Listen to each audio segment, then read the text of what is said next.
वैशाख मास महात्म्य 8वां अध्याय। सुनने वाले सभी श्रद्धालु भाइयों और बहनों को मेरा जय श्री कृष्णा। चलिए आज हम 8वें अध्याय की कथा सुनते हैं।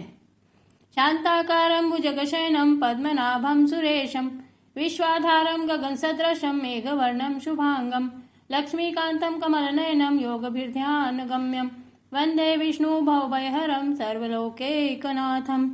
बोलिए विष्णु भगवान की जय।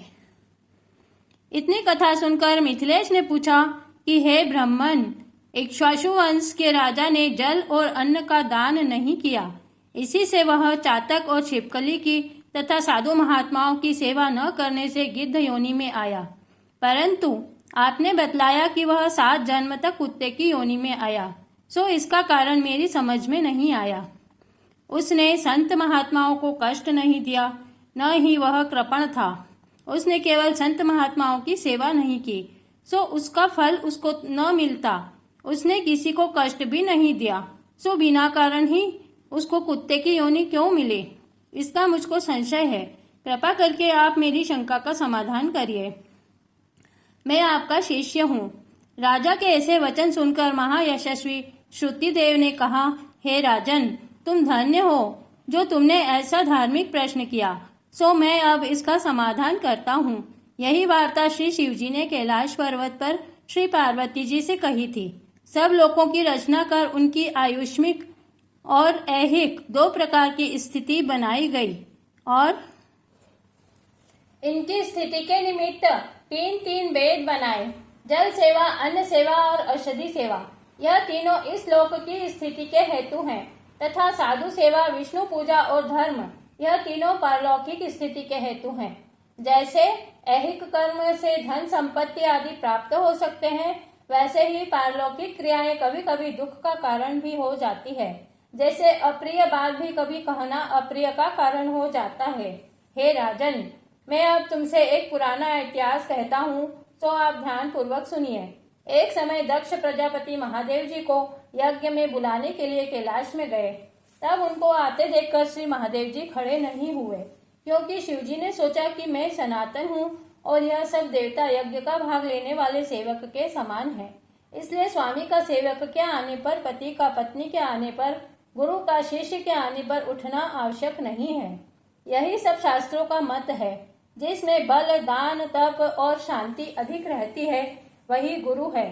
जो स्वामी स्वयं अपने सेवकों के लिए उठते हैं, उनकी आयु, धन और यश तत्काल नष्ट हो जाते हैं। इसलिए यह मेरा प्रिय ससुर है। ऐसा विचार कर दक्ष प्रजापति की भलाई के लिए शंकर जी नहीं उठे। यह देखकर दक्ष प्रजापति को अत्यंत क्रोध आ गया और उनके सामने ही उनकी निंदा करने लगा कि देखो, इस दरिद्री को बड़ा अहंकार हो गया है।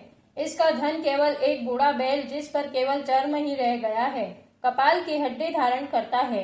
पाखंडी, अहंकारी, अपवित्र, किसी का शुभ कार्य न करने वाला, दरिद्र के मारे शीत से दुखित बाघ के चर्म को ओढ़ने वाला, श्मशान जिसका घर है, सर्पों का आभूषण है, न इसमें धीरज न ज्ञान, भस्मासुर से डर के मारे दूर भाग गया, भूत प्रेतादि का संग, इसके कुल का कुछ पता नहीं, दुरात्मा। नारद ने व्रथा ही इसकी बड़ाई की, जिससे मैंने अपनी कन्या सती का विवाह इसके साथ कर दिया। इसको अपने घर में सुख से निवास करावें, ऐसा भी नहीं हो सकता। जैसे कुम्हार का घड़ा चांडाल के घर में पहुंचने से किसी काम का नहीं रहता, वैसे ही मेरी कन्या का मुझसे कोई प्रयोजन नहीं। इस प्रकार दक्ष प्रजापति शंकर और सती को यज्ञ का निमंत्रण न देकर और कुवाक्य कहकर चला गया। यज्ञ स्थान में ऋत्विक और मुनियों को साथ लेकर विधि पूर्वक यज्ञ करने लगा तथा अनेक प्रकार से शिव की निंदा करने लगा। यज्ञ में ब्रह्मा और विष्णु नहीं आए तथा सिद्ध, चारण, गंधर्व, यज्ञ, राक्षस, किन्नर और सब देवता यज्ञ में आए। इधर सती के मन में यह लालसा उत्पन्न हुई कि किसी प्रकार यज्ञ का उत्सव देखूं और अपने संबंधियों से मिलूं। महादेव जी के रोकने पर भी वह नहीं रुकी और जाने का निश्चय कर लिया। शिवजी ने कहा कि हे भद्रे, दक्ष सदैव सभा में बैठकर मेरी निंदा करता है। वह तुमसे सहन न हो सकेगी और तुम अवश्य अपना शरीर त्याग दोगी। अतएव तुम अपने पिता के घर मत जाओ, इसमें कल्याण नहीं है। इस प्रकार समझाने पर भी सती नहीं मानी और चुपचाप चली गई। तब पीछे से जाकर नंदी ने उनको अपनी पीठ पर बिठा लिया और भूत प्रेत आदि भी उनके संग हो गए। जब वह महल में पहुंची तो किसी ने भी उनके साथ बात नहीं की। तब शिव जी की बात याद करके वह यज्ञशाला में गई। वहां पर दक्ष अन्य सभा के लोग सती से कुछ भी नहीं बोले। सती चुपचाप वहां खड़ी रही और रुद्र की आहुति तक पिता की चेष्टा देखती रही। जब दक्ष ने रुद्र की आहुति नहीं दी तो सती ने क्रोधयुक्त होकर कहा कि जो बड़ों का अपमान करते हैं उनका कल्याण नहीं होता है। तुमने सारे जगत रचिता अविनाशी रुद्र को आहुति नहीं दी। यहाँ जितने ऋषि मुनि महात्मा एकत्रित हुए हैं, इन्होंने भी तुमको सुबुद्धि नहीं दी। ऐसा प्रतीत होता है कि विधाता तुम्हारे साथ इनके भी प्रतिकूल हैं। जब सती यह वचन कह रही थी तो पूषा देवता मुंह फाड़कर हंसने लगे और कर्महीन शुक्राचार्य दाढ़ी और मूछ फड़काने लगे तथा दक्ष निंदा करने लगा। यह सब बातें देखकर सती को अत्यंत क्रोध आ गया और वह पति की निंदा सुनकर प्रायश्चित के रूप में अपना शरीर त्यागने को तैयार हो गई और सबके देखते देखते हवन के कुंड में कूद पड़ी। सती के गिरते ही हाहाकार मच गया। शिव के गण भागकर शिव जी के पास आए और सारी कथा सुनाई। महादेव जी कालांतक रूप हो क्रोध से अपनी जटा उखाड़ कर पृथ्वी में दे मारी, जिससे बड़ा बलवान महाकाय वीरभद्र उत्पन्न हुआ और हाथ जोड़कर कहने लगा कि किस काम के लिए आपने मुझको उत्पन्न किया है, सो बतलाइए। तब शिव जी ने उसको आज्ञा दी कि मेरे निंदक दक्ष का नाश कर दो, जिसके कारण सती को शरीर त्यागना पड़ा और भूत गणों को भी आज्ञा दी कि तुम भी इसके साथ जाओ। महादेव जी की आज्ञा पाकर सहस्त्र भुजाओं वाला और यमराज के सदृश वह वीरभद्र यज्ञशाला में पहुंचा और देवता असुर मनुष्य आदि जो भी यज्ञ में उपस्थित थे सबको मारने लगा। पूषा दांत निकालकर हंसा था, इसलिए उसके दांत उखाड़ दिए। भृगु की दाढ़ी मूछ उखाड़ ली। जिसने जो जो अंग फड़काया था वीरभद्र ने उसका वही अंग उखाड़ कर फेंक दिया। दक्ष का सिर काटने लगा, किंतु शुक्राचार्य मंत्र बल से उसकी रक्षा कर रहे थे, इसलिए नहीं काट सका। तब रुद्र ने स्वयं उसका सिर काट डाला। इस प्रकार यज्ञ में आए हुए सबका संहार करके कैलाश को लौटे। जो मरने से बचे थे वे सब भागकर ब्रह्मा जी की शरण में गए। ब्रह्मा जी उनको साथ लेकर कैलाश को गए और वहां जाकर उन्होंने अनेक प्रकार से समझा बुझाकर श्री शिव जी को शांत कराया। फिर महादेव जी को साथ लेकर यज्ञशाला में पहुंचे।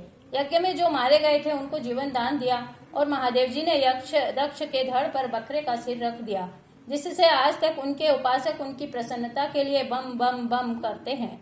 भृगु जी के मुख पर बकरे की दाढ़ी लगा दी। पूषा के दांत नहीं लगाए, उनसे कह दिया गया कि वह पीस कर खा लिया करेगा।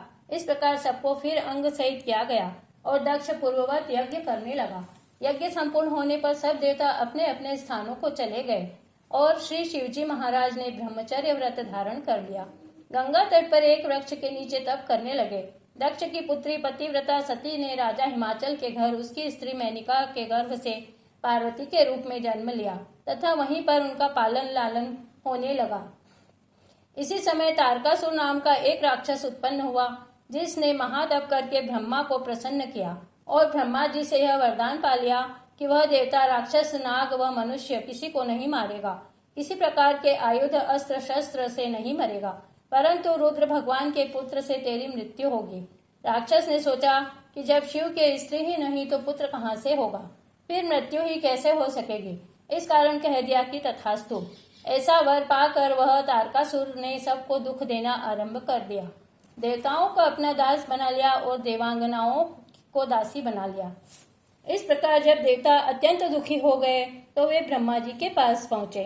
ब्रह्मा जी ने उनके दुख को सुनकर कहा कि वर देते समय हमने उस राक्षस को कहा था कि उसकी मृत्यु शिव के पुत्र के साथ हाथों से होगी, अतः शिवाय रुद्र पुत्र के उसकी मृत्यु और किसी उपाय से नहीं होगी। इसलिए ऐसा उपाय करना चाहिए कि शिव की स्त्री सती ने दक्ष के यज्ञ में अपने प्राण दे दिए थे।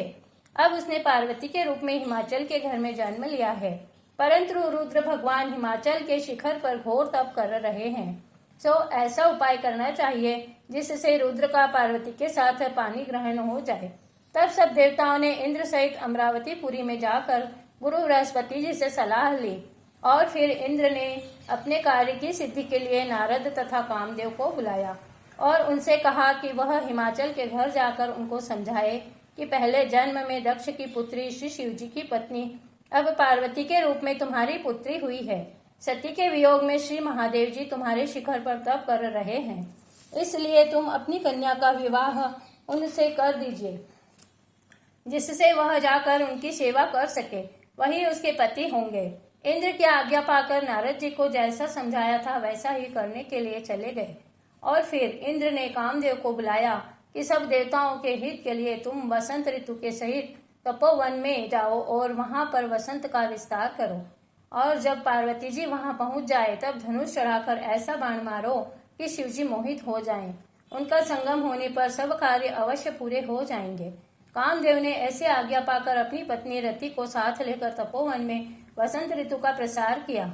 वन में चारों तरफ पुष्पों की सुगंध फैल गई, वन की शोभा अपूर्व हो गई, शीतल मंद सुगंध वायु चलने लगी। उस समय श्री महादेव जी के पास उनकी सेवा के लिए पार्वती जी बैठी हुई थी। तभी कामदेव ने पीछे की तरफ से वृक्ष की ओर में होकर शिव को बाण मारा तो शिव जी का मन चलायमान हो गया। कामदेव दूसरा बाण चलाने वाला ही था कि शिव को यह विचार उत्पन्न हुआ कि उसके मन को चंचल होने का क्या कारण है, और जब उन्होंने चारों तरफ देखा तो कामदेव दिखाई दिया। क्रोध से अपने मस्तक से तीसरा नेत्र खोला तो उसमें से ऐसी अग्नि उत्पन्न हुई जिससे सारा संसार भयभीत हो गया और उस अग्नि से धनुष सहित कामदेव भस्म हो गया। सब देवता अपने कार्य की सिद्धि समझकर इधर उधर भाग गए। वसंत और रति भी भयभीत होकर भाग गए तथा पार्वती जी भी एक और डर कर दूर जा खड़ी हुई। तब स्त्री की निकटता दूर करने के लिए महादेव जी भी अंतर्ध्यान हो गए। हित की सिद्धि करने वाले देवताओं का कार्य सफल नहीं हुआ, किंतु उल्टा अनर्थ हो गया। जो कोई साधुओं से दुष्टता करता है उसके साथ ऐसा ही होता है। इसी प्रकार इक्ष्वाकु वंश का राजा भी साधुओं को अप्रिय था, क्योंकि वह भलीभांति साधुओं की सेवा नहीं किया करता था। इसीलिए उसने महान दुख भोगे और बुरी से बुरी योनि में जन्म लिया। इसी प्रकार कामदेव ने शिवजी को अप्रिय करने से दुख उठाया। जो कोई पुण्य चरित्र को पढ़ते हैं या सुनते हैं वह जन्म मृत्यु तथा बुढ़ापे से निसंदेह छूट जाते हैं। इस प्रकार वैशाख महात्म्य का 8वां अध्याय समाप्त हुआ। बोलिए श्री विष्णु भगवान की जय।